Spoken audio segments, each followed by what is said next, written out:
Përshëndetje sërish, do të shkojmë tani në një tjetër konferencë që zhvillohet sot në Tiranë, një konferencë ndërkombëtare me temë feja si instrument për paqen, organizuar nga Presidenti i Republikës së Shqipërisë zoti Ilir Meta në bashkëpunim me Departamentin Amerikan të Shtetit.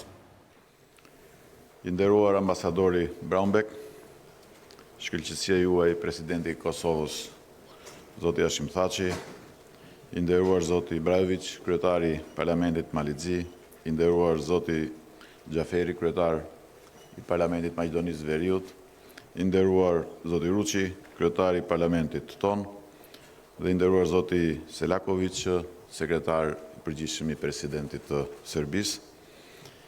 Shumë i dashur kardinali ynë Troshani, të nderuar udhëheqës të besimeve fetare të vendit dhe të rajonit. Shkëlqësia ambasador dhe ju të nderuar studiues dhe ekspert të lirisë fetare nga brenda dhe jashtë vendit, aktivist nga Shtetet Bashkuara, Ballkani Perëndimor dhe Bashkimi Evropian. Jam shumë i nderuar që në vazhdim të nismës për avancimin e lirisë fetare, t'ju uroj mirëseardhje në këtë konferencë me temë feja si një instrument për paqen, të organizuar në bashkëpunim me Departamentin Amerikan të Shtetit, dhe për këtë kam një falënderim të veçantë për ambasadorin Braunbeck dhe ekipin e tij. Të nderuar miq, historia e shoqërisë njerëzore është edhe ajo e besimeve të ndryshme, që kanë qenë forca shtytëse të zhvillimit, bashkëtesës, shtylla të rendeve shoqërore, bazat moralit dhe të vlerave të dinjitetit njerëzor, forca të bashkimit mes popujve dhe kombeve, themele të sigurta të paqes, burim i shpresës për të ardhmen. Diversiteti fetar është padyshim një nga pasuritë më të mëdha që shoqëria njerëzore ka trashëguar që nga lindja e saj e deri më sot. Ndërsa etrit e kombit ton e konsideruan fen si një instrument të paqes dhe të bashkimit, dhe jo si një shkak për luftë, për përçarje apo përjashtim. Për shkak të një rëndësie të tillë në historinë e kombit ton, që ka dhe besimi në zemrën e këtij kombi, gjuha shqipe ka një fjalë të artë, që është fjala besa.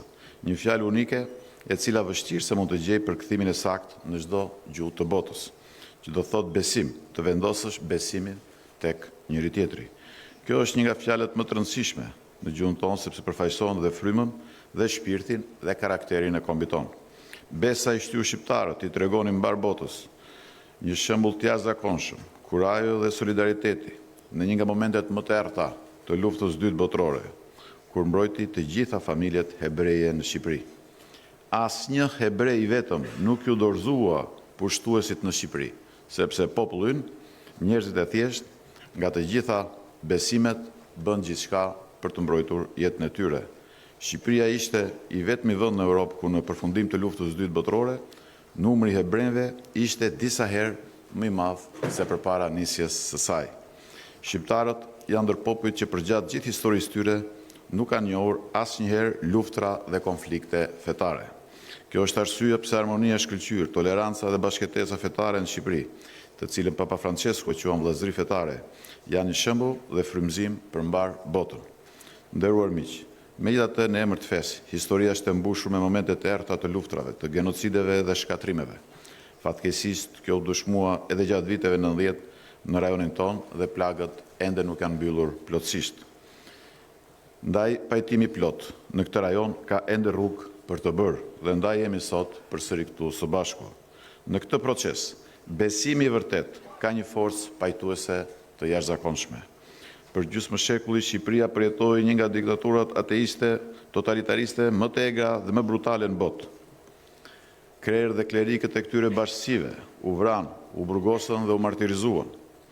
Por falë Zotit, disa prej tyre arritën të mbjetonin burgjeve komuniste, sikurse kemi sot edhe një prej tyre të nderuarin kardinal Troshanin. Ashtu sikurse sot na mungon edhe një prej tyre, Adzef Plumi, i cili në burgjet komuniste i vendosi vetes vetëm një mision, rëno për me tregue, në mënyrë që të na jepte përmes rrëfimeve të tij më pas në vitet e demokracisë dëshmit më rrënqetëse të persekutimit dhe martirizimit të klerikëve tanë të paharruar. Të nderuar pjesëmarrës, e drejta për të ndjekur bindjen fetare është themelore për çdo qytetar, por edhe për garanci për një shoqëri demokratike, të begatë, paqësore dhe të drejtë. Por sot fatkeqësisht vetëm 20% e popujve të botës kanë mundësinë ta praktikojnë lirshëm besimin e tyre. Pjesa tjetër e popullsisë botërore është e privuar nga kjo drejtë themelore. Ky fakt tragjik shpjegon edhe kërcënimet e sotme nga terrorizmi dhe ekstremizmi. Me dhjetra të krishterë vriten sot çdo ditë në botë për shkak të besimit të tyre në Krishtin. Shumë bashkësi myslimane janë të diskriminuar ose paragjykohen vetëm nga pamja e tyre e jashtme. Antisemitizmi ekziston ende sot. Feja nuk duhet kursesi të shërbejë për paragjykime. Feja duhet të jetë një instrument për paqen.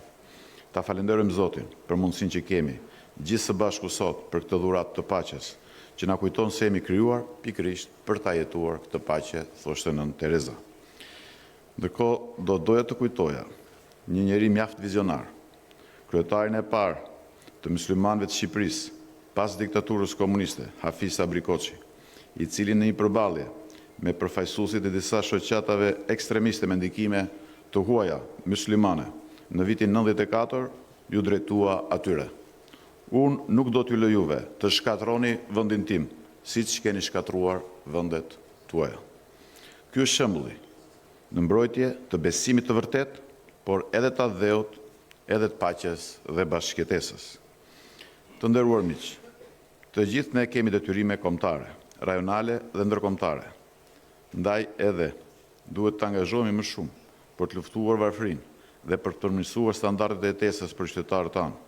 Është fakt që terrorizmi dhe ekstremizmi fetar lindin kryesisht nga varfëria, nga kushtet e vështira të jetesës, emigracioni i detyruar, mungesa e mundësive dhe kur shpresa për të ardhmen shuhet nga keqqeverisja. Qeveritë duhet krijojnë më shumë vende pune, të sigurojnë arsim më të mirë, të hartojnë ligje që promovojnë harmoninë fetare dhe që mbrojnë të drejtën e lirisë së fesë. Ne po hasemi nivel të lartë imigracioni, eksodin e rinjëson dhe mungesën e mundësive si rrjedhoi, duke i bërë vulnerabël komunitete dhe shtresa të caktuara.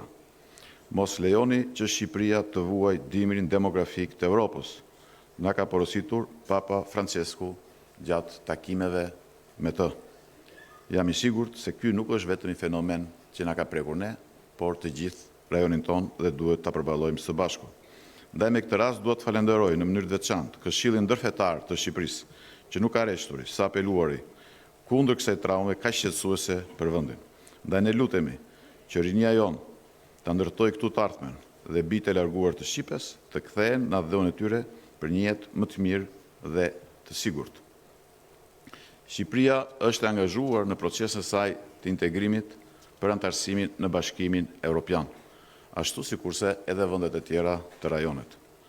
Në veçanti doja të falenderoja të gjithë udhëheqësit e besimit tona fetare, që kanë qenë të bashkuar dhe në mbështetje të plotë ndaj integrimit evropian të vendit. Panorama gjeopolitike e rajonit tonë na detyron të bashkohemi në përpjekjet tona për të vetmin projekt dhe aspirat realiste që kemi të përbashkët dhe që na garanton bashkëjetesën me të gjithë popujt e këtij rajoni, që është integrimi në Bashkimin Evropian. Të nderuar miq, në vendin tonë garancitë kushtetuese të lirive dhe të drejtave të besimit janë cimentuar në dy nene të posaçme të kushtetutës që në vitin 1998. Me plotësimin e marrëveshjeve të veçanta me çdo bashkësi fetare të ratifikuara në Parlament në vitet 2004 dhe 2008, kuadri ligjor është i kompletuar. Gjatë 3 dekadave të fundit, Shqipëria ka respektuar dhe përmbahet nenit 18 deklaratës universale drejtat e njeriut për lirinë e fesë.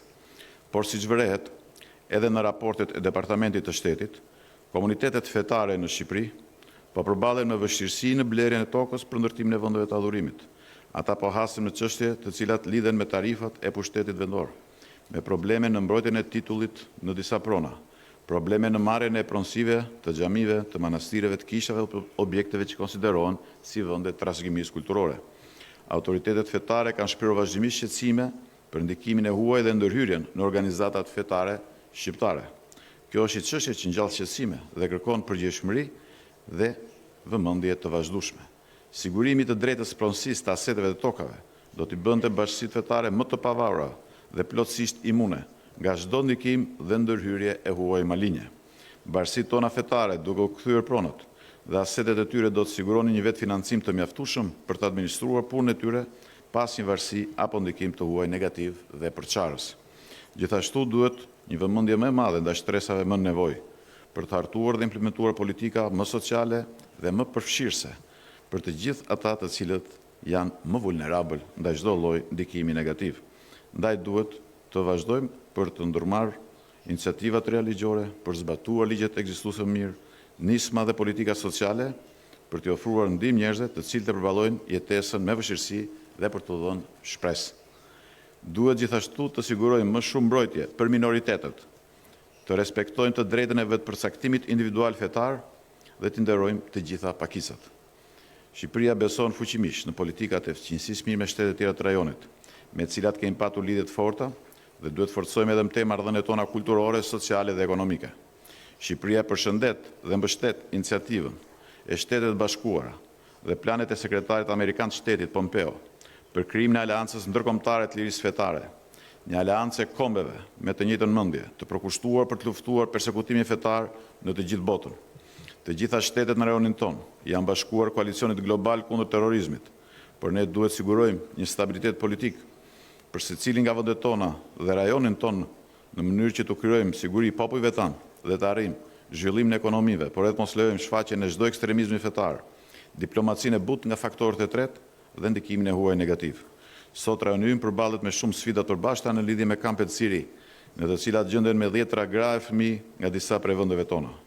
Kohët e fundit i gjithë opinioni u trondi rënd nga rasti i Alvin Berishës, voglushit shqiptar i cili mbeti mbyllur në kampin Al-Hol të Sirisë. Fal gazetarisë profesioniste të huaj dhe vendase, ky rast u vënë vëmendjen e opinionit publik, por ka edhe kampe tjera në të cilat ndodhen me dhjetra gra dhe fëmijë shqiptar dhe nga vendet e tjera të rajonit tonë.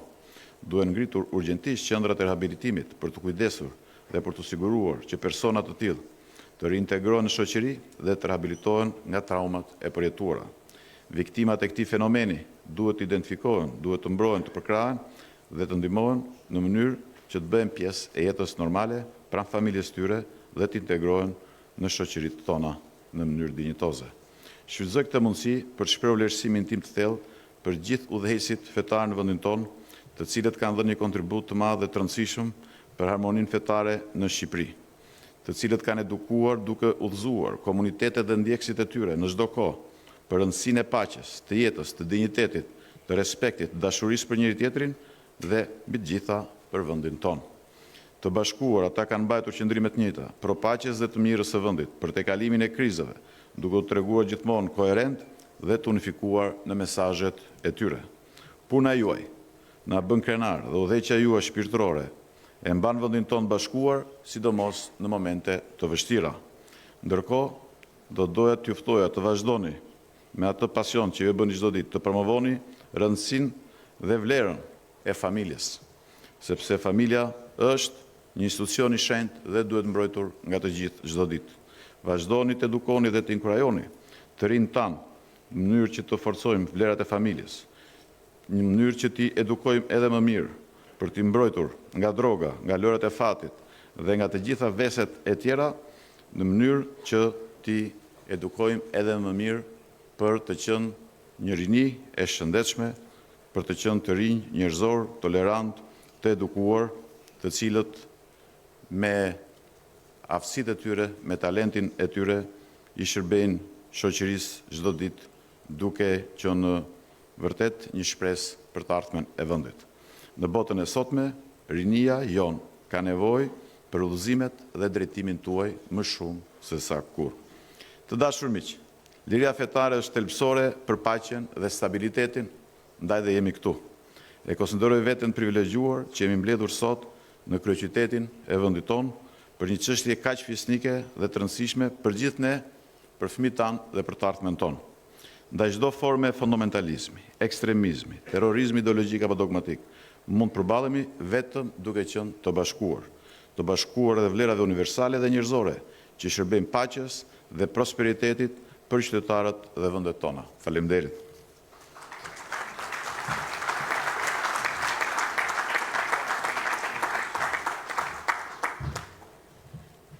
Thank you very much, Mr. President. And please allow me to invite our next guest, co-host, I should say.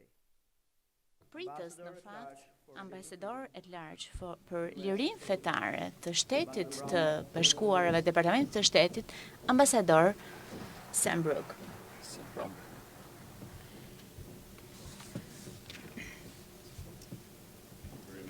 Faleminderit, është një kënaqësi e madhe për